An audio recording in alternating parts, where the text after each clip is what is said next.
In today's video tutorial, I will be showing you how to use our easy ruler foot that you can use on your Quiltmaker Pro 16 and your Quiltmaker Pro 18.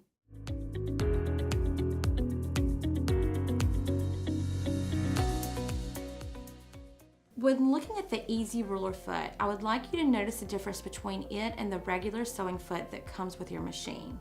If you'll take a look, you'll notice that the ruler foot is much taller than the regular sewing foot.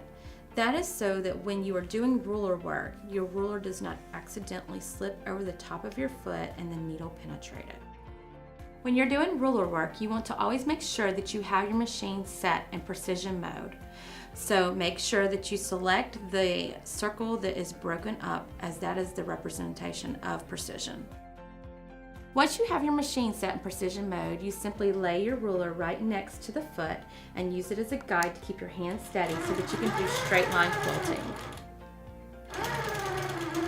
I stop every few seconds and readjust my ruler so that I can continue to have a more accurate straight line.